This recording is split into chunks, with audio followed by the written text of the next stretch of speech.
Students. तो कक्षा 8 में इंग्लिश में फर्स्ट लेसन के अंदर पोइम दी हुई है, उसे पढ़ेंगे the ant and the cricket, एक चिंटी और झिंगुर। तो सभी स्टूडेंट्स अपनी अपनी बुक ओपन करेंगे और उसमें इस पोइम को निकालेंगे। आइए इस कविता को पढ़ना स्टार्ट करते हैं। A silly young cricket accuse tomato sing throat the warm sunny months of gay summer and spring began to complain when he found that at home his cupboard was empty and winter was come. एक नासमझ युवा झिंगुर प्रफुल्लित वसंत व ग्रीष्मकाल के गर्म धूपदार महीनों के दौरान केवल गाते रहने का आदी बना रहा, किंतु जब शीत ऋतु आई तो उसने पाया कि उसकी अलमारी खाली हो चुकी थी। Not a crumb to be found on the snow covered ground, not a flower could he see, not a leaf on a tree.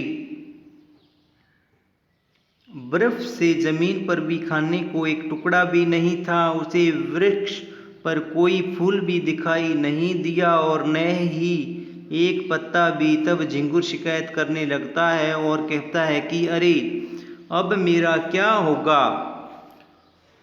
तो इसका भावार्थ देखेंगे कि इस पैरे से क्या भावार्थ निकल रहा है।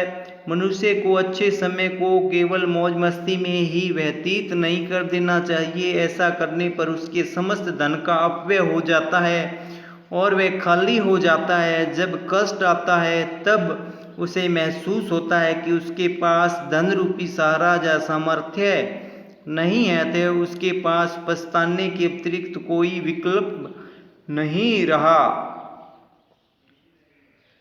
कि ओ व्हाट विल बिकम से द क्रिकेट ऑफ मी। वह कह रहा है कि अब उसके पास पछताने के अलावा उसके पास कुछ नहीं रहा। अब नेक्स्ट पैरा पढ़ते हैं। At last to be starvation and famine made bold, all dripping with wet and all trembling with cold.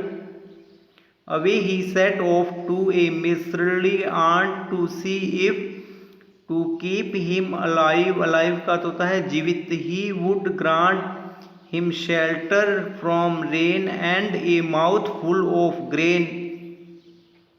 He whispered only to borrow, he had repay it tomorrow, if not we must die of starvation and sorrow. अब वह क्या कह रहा है, जो झिंगुर है कह रहा है कि आखिरकार भूख व अकाल ने उससे साहसी बनाया। वह बरसात से पूरी तरह तरबतर हो गया और सर्दी से पूरी तरह कांपने लगा।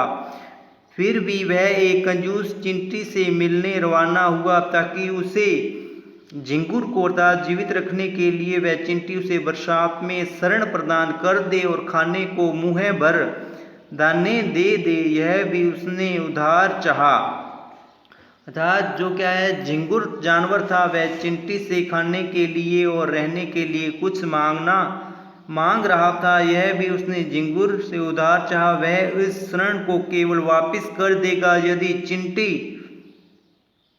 ने सहायता नहीं दी तो वह भूख तथा कष्ट से अवश्य ही मर जाएगा। अब इसका अपने भावार्थ देखेंगे कि इस पैरे से क्या अर्थ निकल रहा है कि भूख व अभाव किसी को भी संघर्षशील बना देते हैं। कष्ट में दूसरों से मदद का प्रयास करना चाहिए किंतु कंजूस से कभी नहीं। इसमें क्या बता रहा है कि भूख व अभाव किसी को भी संघर्षशील बना देते हैं। कष्ट में दूसरों से मदद का प्रयास करना चाहिए किंतु जो कंजूस है कंजूस से कभी भी कुछ लेने की कामना नहीं करनी चाहिए। अब देखेंगे इसके बाद में नेक्स्ट पैरा।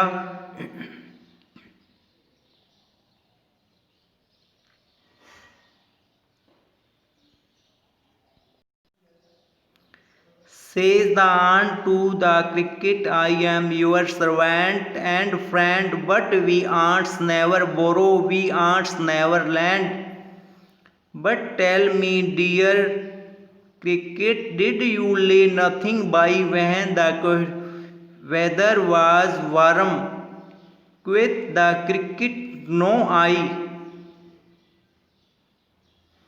चिंटी झिंगुर से कहती है, मैं आपकी सेवक व मित्र हूँ। सर्वेंट, सर्वेंट का अर्थ होता है सेवक, कि मैं आपकी सेवक व मित्र हूँ, किंतु हम चिंटियाँ न तो कभी उधार लेते हैं और हम न ही कभी उधार देते हैं। कि चिंटी है वह झिंगुर से बोल रही है कि न ही हम उधार लेते हैं और न ही उधार देते हैं।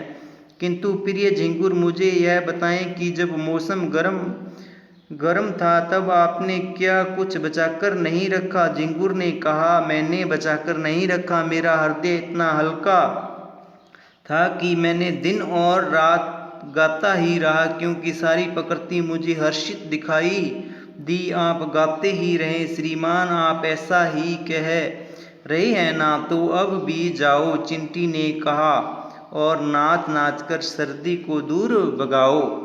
कौन कह रही है? चिंटी उससे कह रही है। आइए नेक्स्ट देखते हैं। My heart was so light that I sang day and night for all nature looked gay. You sang sir, you say go then say the ant and dance the winter away.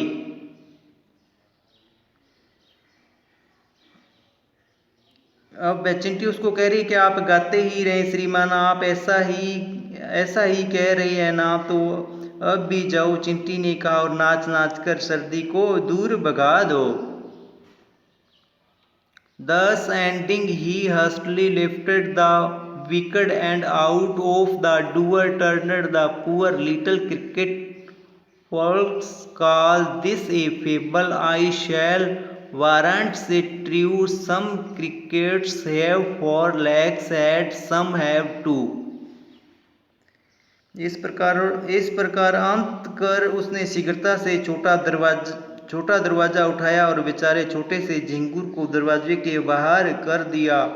मित्रों, इसे एक fable कहें, मैं इसे सत्य साबित करूंगा। कुछ झिंगुरों के 4 टांगें होती है और कुछ के 2 ही टांगें होती है।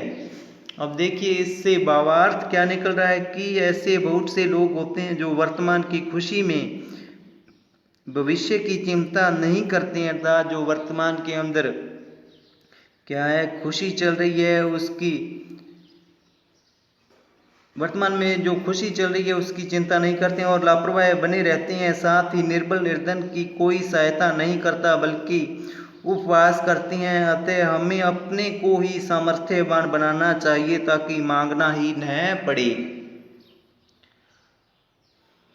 तो इस छोटी सी पोइम के अंदर अपने को क्या शिक्षा मिल रही है? एक इसमें क्या है, चिंटी और झिंगुर की यह कविता है, इससे यह मिल रही है कि अपने को क्या है, अपना खुशी खुशी के अंदर ही समय व्यतीत नहीं कर देना चाहिए। तो इसके बाद में इस कविता के क्वेश्चन आंसर आपको करने हैं, इसकी PDF आपको मैं सेंड करूँगा। तो स्टूडेंट्स आज के लिए इतना ही। Okay, bye bye, have a nice day.